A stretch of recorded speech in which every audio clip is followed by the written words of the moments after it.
This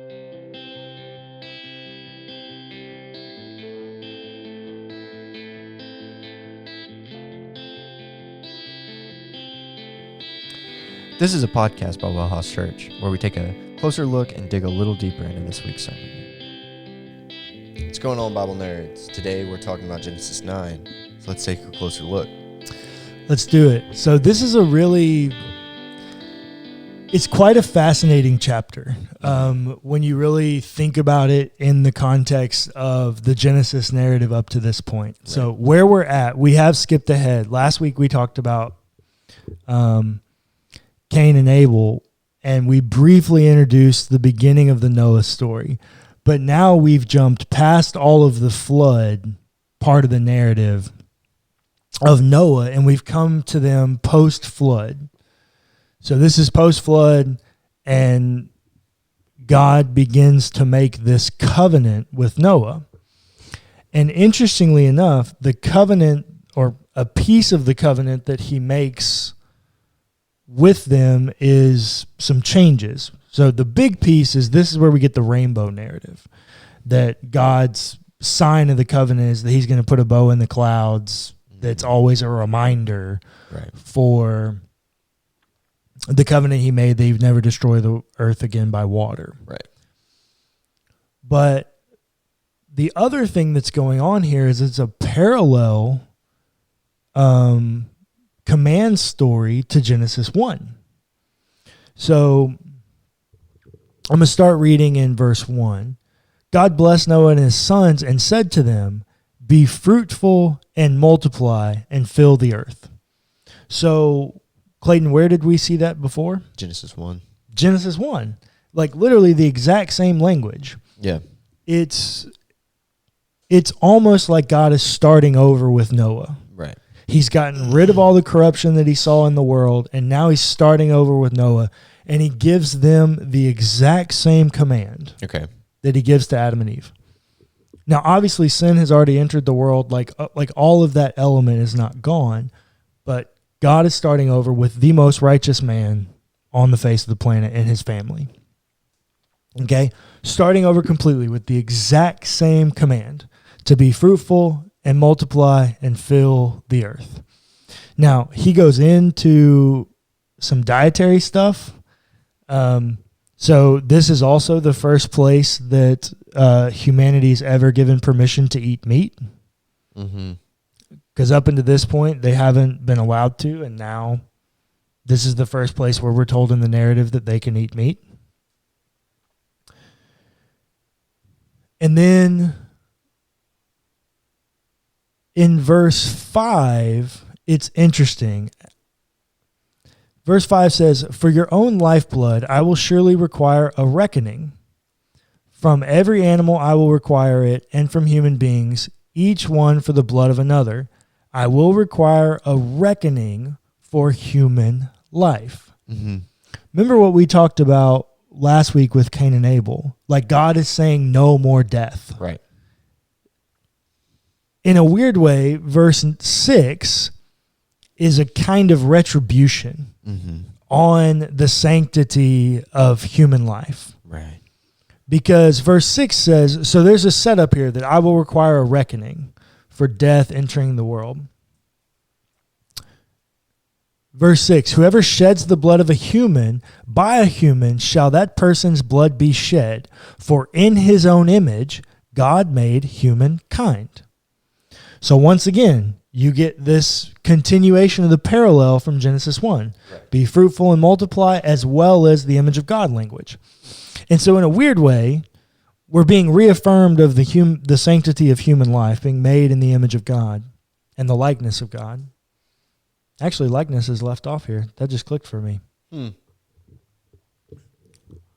But same kind of parallel. Right. And in it, there's retribution. Right. If you kill God's image, retribution is that your image dies. Now, I'll be honest, it's a very weird way of doing retribution, but that's what it is. It's this setup that human life is so sacred that if you kill it, the same penalty you do to it is done to you. Like that's how much God cares about the human. Right. And then he says again, and you be fruitful and multiply, abound on the earth and multiply in it. Once again, very similar language to what we saw in Genesis 1. So you have this starting over of sorts. It's almost like what happened in chapter 1, 2 didn't work because of chapter 3. And so then God says, okay, we're going to kick them out of the garden and let them just live outside the garden east of Eden. Right.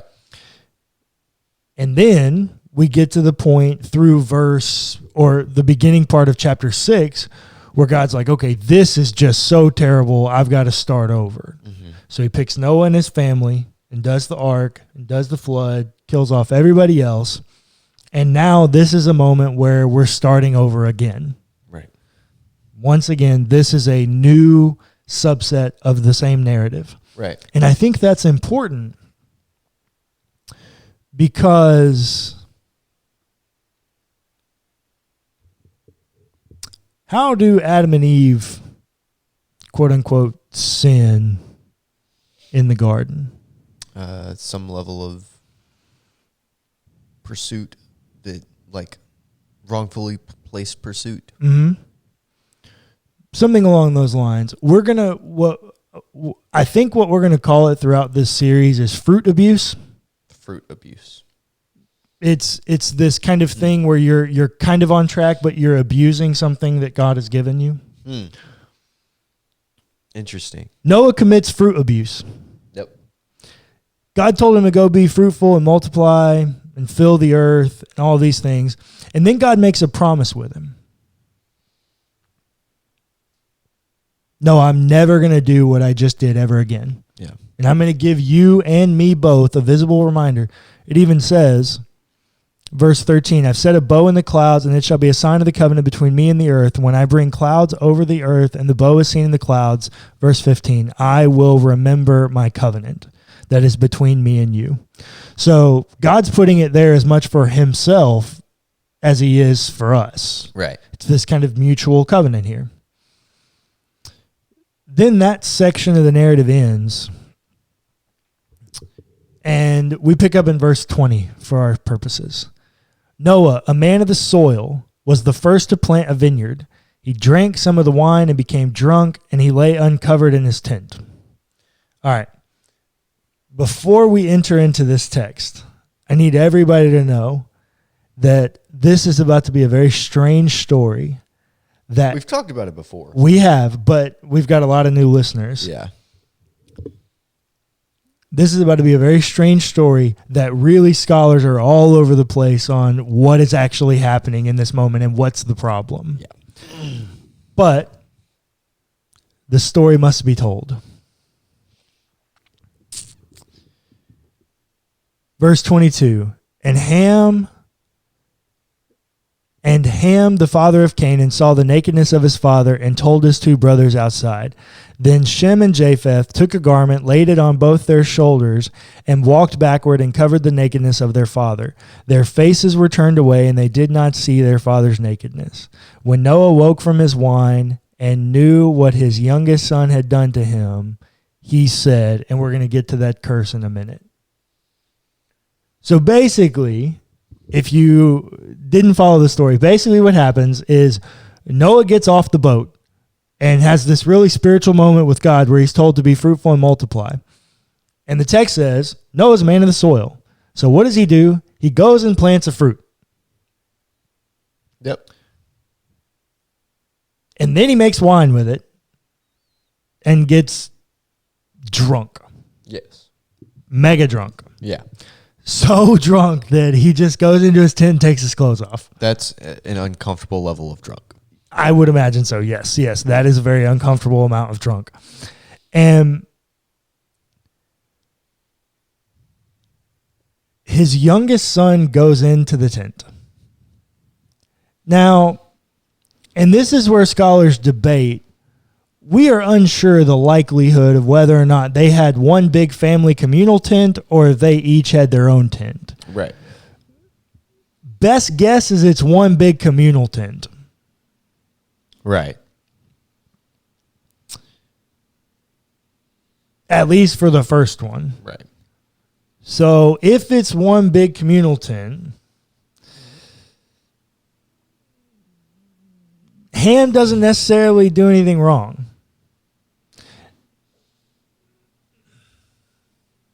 If it's Abraham's own private tent, which some people want to read into, Noah's own private tent, which some people want to read into because it says his tent. Right. But in a patriarchal thing, like the communal tent would be his tent. So right. you've got a possible reading either way.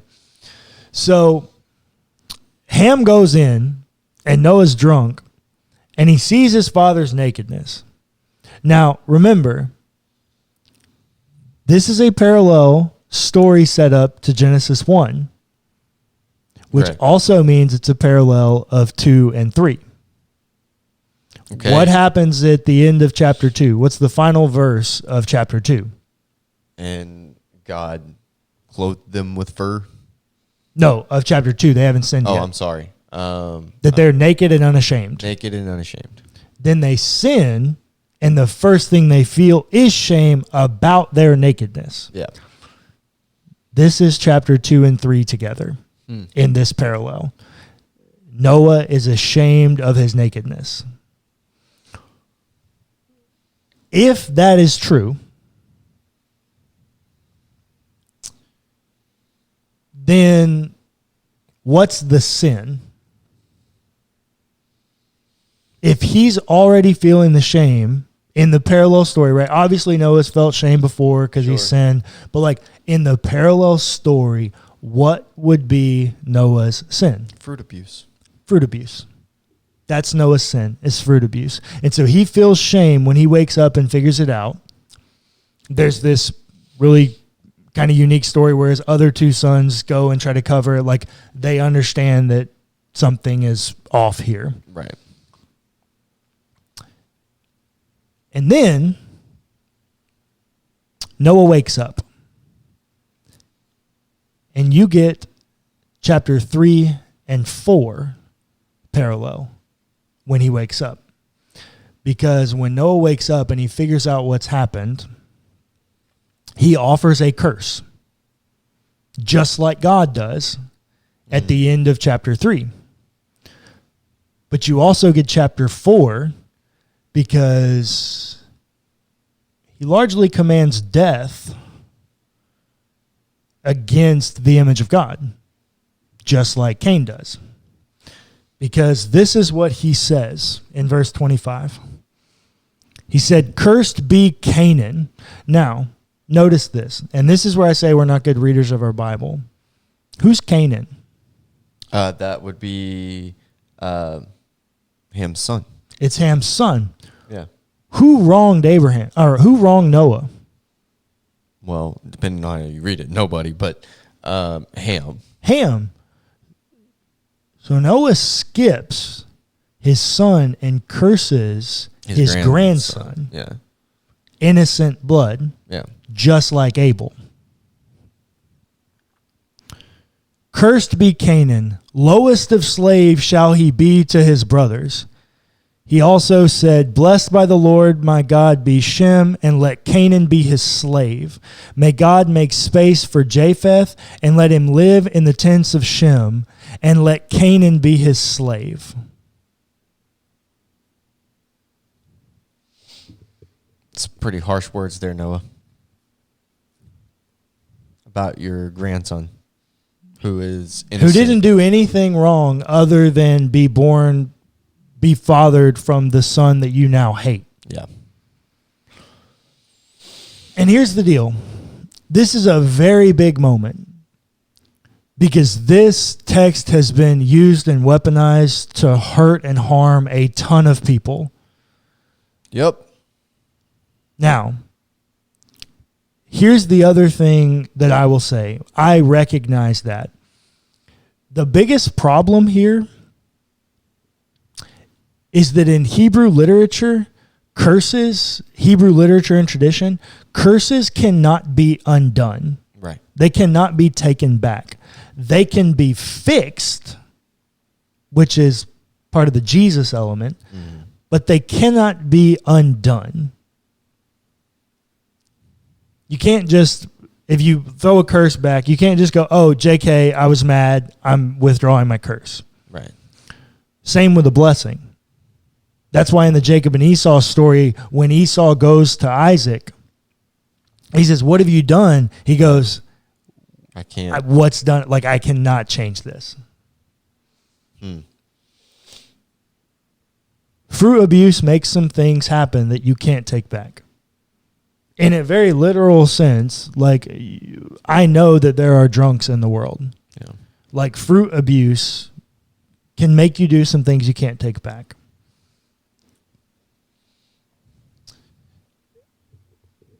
And I think, once again, I would stand by this. The Bible never says that you can't drink alcohol. Mm-hmm. The Bible says that you can't get drunk, that you shouldn't be a drunkard, but it never says you shouldn't drink alcohol. And I actually think that, I mean, Jesus drinks. I'm pretty sure that, like, it's a big part of it. And so I don't think Noah's wrong for drinking. No, that's not what he's wrong for. He's wrong for getting drunk. Like overindulging. Like overindulging to this level. He's wrong for fruit abuse. Yeah. And in a very interesting way, this story parallels all of what we've seen previously. Literally, like, almost point for point. Right. In a different way, in a different frame of storytelling, but it's a parallel of Genesis 1 through 4. Which tells us... Even to the point that God scatters Cain, well, and then we didn't read it, but Noah scatters his sons. Right. What that tells us is that narrative is super important. Right? That God repeats it and second time around. Yeah. It's very important. It's super important. And here, once again, I think the same statements stand true that I made at the end of the first telling of this story in this series, that Noah's intent wasn't to do anything wrong. Right.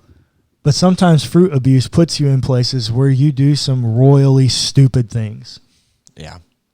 And I would say Noah does too. Not just the getting drunk, but the curse that he commands is rough. Overindulging in the good things that God gives us. Yeah. It's process addiction in a way. Can be. Yeah, I think it's a lot of things, but I think more so what it is it's you trying to live this command to be fruitful and multiply and live out your image and likeness, your fullness of divinity, which is where we're told our identity should be.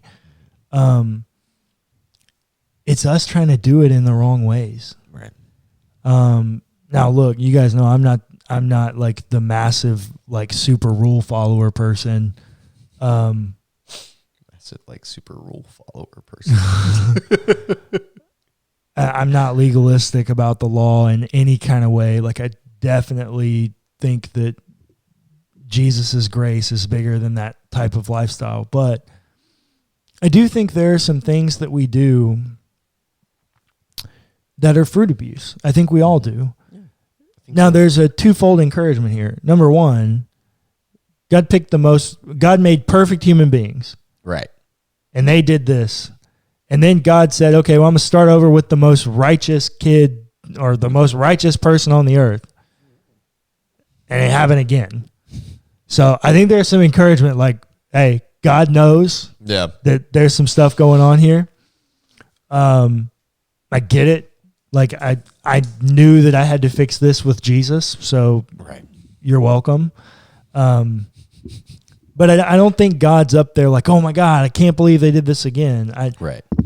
I don't think that's God's disposition. I think God's up there going, hey, I think you're doing better than you think you are. Yeah. But so let that be an encouragement. But at the same point, I do think there's a charge to each of us to ask ourselves the question. I mean, to be fruitful and multiply is a command to live out the things of God. Right. And we're going to continue down this series and keep looking at this. And that metaphor is deeply tied to our image. I mean, once again, even here, when God's starting over, you get image and fruitfulness and multiplication again. Like, right. This is uniquely important to God. And so I think each of us have this kind of fruitful element within us that we're trying to fill in some kind of way. Like, there's just this innate desire, this draw to fruitfulness. And you can be like Noah, and you can fill that fruitfulness need with fruit abuse. Right. Or there's a way to do it where you fully embrace this kind of fruitful divinity, this bliss that we're designed to pursue and be in pursuit of and ultimately achieve. Right. I think one of the epitomes of like the fruitful divinity, and we may talk about this story, I haven't decided yet in the calendar, but Moses, when he meets God on the mountaintop, when he comes down, he's glowing. Right. And the narrative he's like radiating, like he's glowing. I think there's a way to even momentarily achieve fruitful divinity. Right. But I think it becomes really hard when we've littered our fruitful capacity with fruit abuse. And so I do think there's something, like, I think we have to ask ourselves sometimes, like, hey, are there things that I'm doing for myself right now that are unhealthy for me? Yeah. And I think it could be a ton of things. It doesn't even have to be some overtly sinful thing.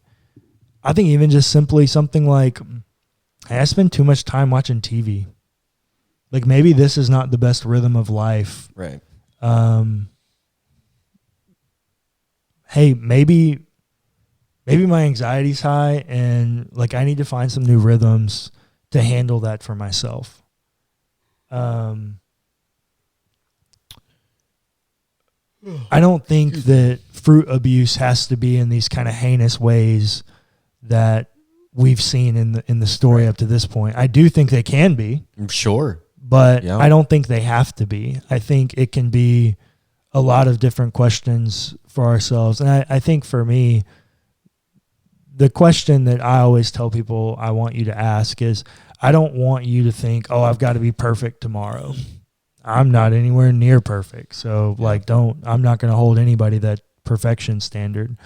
But the litmus test that I'm finding for fruitful divinity is, am I better today than I was yesterday? Yeah. And am I putting things in place that I can be better tomorrow than I was today?